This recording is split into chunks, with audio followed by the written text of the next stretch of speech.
Hoje nós vamos ouvir inicialmente a Carmen, que é do movimento Salve o Parque.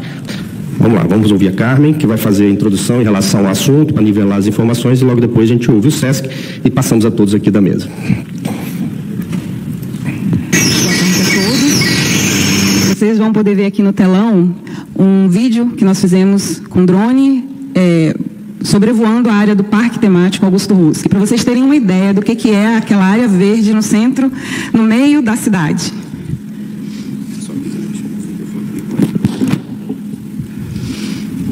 Eu vou contar para vocês como surgiu o movimento, né? Quando surgiu o Salve o Parque? Ele surgiu pelos mesmos princípios, valores que moviam Augusto Ruski, teresense, descendente de italianos e patrono da ecologia brasileira. O parque, muito merecidamente, recebeu o seu nome. Em sua homenagem, chamou-se Parque Temático Augusto Ruski. E sim, este parque existiu e foi inaugurado. Mas, de forma indevida, foi doado ao SESC antes mesmo da sua inauguração. Cabe acrescentar que estes princípios de proteção ecológica e cuidado ambiental de Augusto Ruski contagiavam os cidadãos teresenses, e um deles foi o produtor rural muito próspero de Santa Teresa, chamado Aurélio Gramlich. Senhor Aurélio, ele tornou-se parceiro ecológico de Augusto Ruski e doou trechos de manto verde em suas terras para que Ruski levasse avante seus propósitos de preservação da Mata Atlântica. Senhor Aurélio Gramlich residia com sua família numa fazenda, à época, chamada Caminho da Penha. Essa fazenda era o mimo do senhor Aurélio. Ele e sua família cuidavam dela como se fosse a menina de seus olhos. Isso me chamou muita atenção no depoimento de Anair Gramlich, a sua filha inventariante do senhor Aurélio. Era uma área belíssima. Proprietário orgulhoso, o senhor Aurélio abria seus portões e sempre convidava a cidade para deleitar-se embaixo de suas árvores, comendo frutas, lanches e conversando. Um grande piquenique servido na extensa mesa verde do gramado natural. O espírito e vocação do Parque Temático Augusto Ruski já estava ali naquela fazenda desde sempre. E a determinação do que hoje chamamos movimento de Salve o Parque era a motivação desses dois senhores para preservar a Mata Atlântica e convivência sadia do povo teresense em meio à natureza. Este mesmo espírito foi herdado por Anair Gramlich, que ficou revoltada ao tomar conhecimento, por nosso intermédio, de que a área fora doada a uma entidade de direito privado para a construção de um grande hotel. Anair, representando a família Gramlich, também faz parte do movimento Salve o Parque e é uma de suas principais articuladoras. Continuando a recapitulação da história, em 1967, o governador Cristiano Dias Lopes se apaixonou pela bela fazenda Caminho da Penha. Visitou o senhor Aurélio inúmeras vezes para convencê-lo a doar sua fazenda para o Estado, como um bem público, e a abrigar a casa de veraneio dos governadores do Espírito Santo. Nestes termos, o senhor Aurélio Gramlich concordou em doar a área, tão somente com a condição de que ali fosse preservada a natureza e servisse como recanto de verão para o chefe do executivo estadual. A revelia dessa história, e sem comunicar à população teresense, em 2010 o governador de estado da época, senhor Paulo Hartung, depois de reunir os parlamentares teresenses, criou uma lei para a doação da fazenda Caminho da Penha para o SESC. Uma pessoa de direito privado, agindo estes contrários à legislação pátria, à lei de licitações públicas e em evidente ilegalidade e nulidade dessa referida lei de doação ao SESC. Essa lei saiu no dia 28 de dezembro, no final do mandato do governador Paulo Hartung. Cabe acrescentar aqui que, além de não ter sido respeitada a lei de licitação, também não foi feita uma avaliação do impacto ambiental, social e econômico na construção de um vultuoso empreendimento hoteleiro no lugar do parque, ou bem próximo a este. Também não foi ouvida a população teresense, e é oportuno destacar o evidente desvio de finalidade em prol do bilionário Sistema S e o SESC. Enquanto que a população teresense, a principal interessada no parque, e todos os princípios e valores de preservação ambiental que o envolvem também não foram respeitados. Eu quero apresentar para vocês, quero que vocês vejam um jovem, o João Paulo. Esse aí é o João Paulo. É possível que a maioria de vocês tenha lido ou assistido algo sobre o crime brutal do qual ele foi vítima. Keké, como ele era conhecido, era um menino bom, gostava tanto de animais, se preocupava com o bem-estar do outro. Quem o conhecia afirma que ele era um menino muito carinhoso e com um coração de criança. O crime contra João Paulo não pode passar como paisagem. Não é possível que a gente se conforme. O que João Paulo tem a ver com o parque? Aqui está presente a dona Maria Aparecida, que é a mãe do João Paulo. Por favor, Maria Aparecida, fique em pé. A dor da dona Maria Aparecida é a nossa dor, é a minha dor.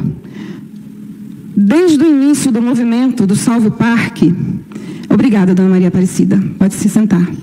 Desde o início do movimento Salve o Parque, minha maior motivação em lutar por aquela área foi dar aos nossos jovens um lugar de abrigo para lazer, esporte, cultura e todo tipo de educação lúdica orientada.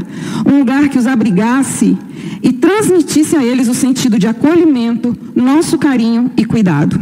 Não é possível que Santa Teresa continue inerte quanto à necessidade das crianças e jovens de terem um espaço para crescerem saudáveis e seguras. Até quando permitiremos que o futuro que elas representam fique à deriva das políticas públicas e elas vulneráveis na rua para todo tipo de aliciador e assassino? Até quando? Santa Teresa não tem um parque urbano natural de convivência. Aquela é a última área, a área mais nobre e a melhor área para que seja instalado um parque, para que os nossos jovens e nossas crianças sejam acolhidos no seu desenvolvimento para o seu lazer. O assassinato do João Paulo deveria ter causado grande comoção na cidade. Mas da mesma forma que aceitaram perder o parque, parece que as autoridades e cidadãos teresenses aceitam perder suas crianças e jovens. Não sofrem e se calam. Acontece que a vida dos nossos pequenos, a vida do João Paulo e Dona Maria de Fátima, vale infinitamente mais que as coisas.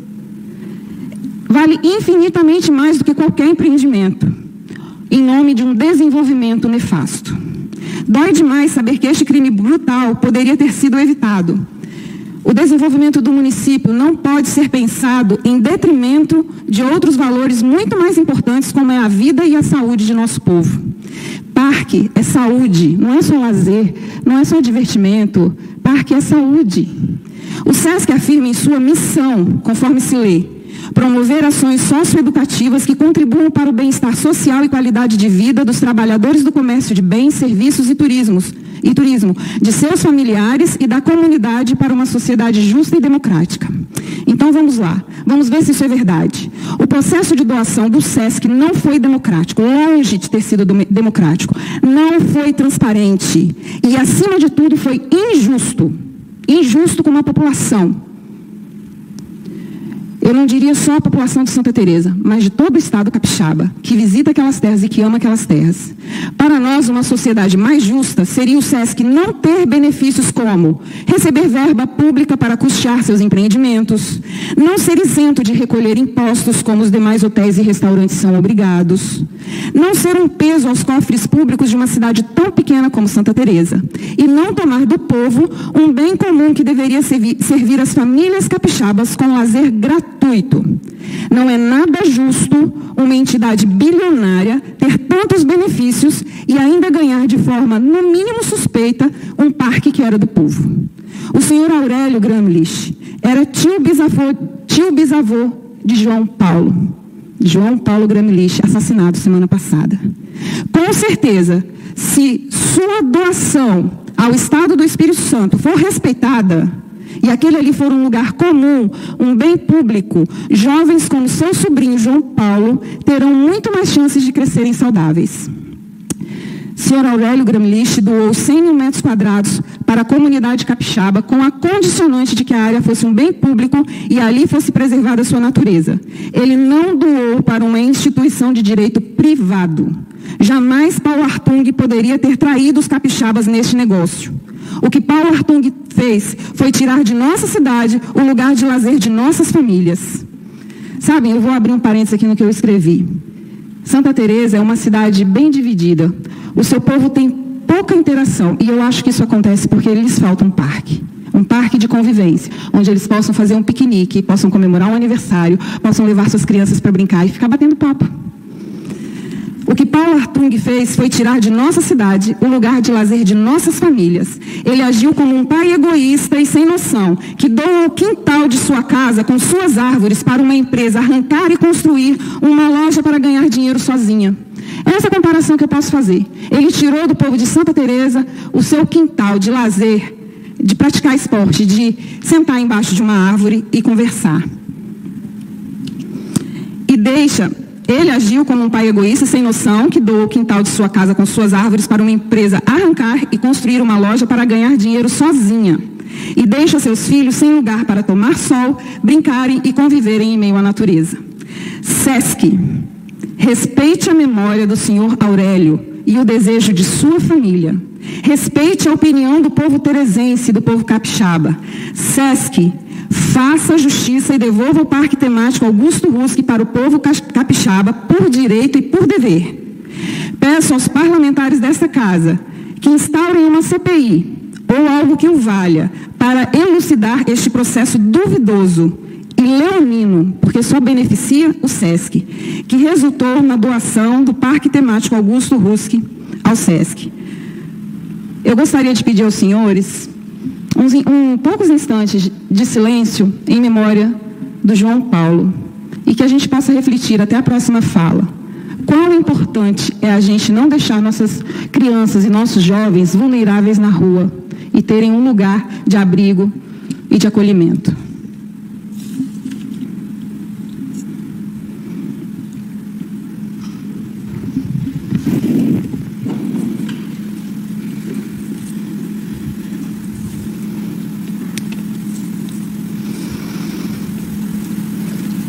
Obrigada.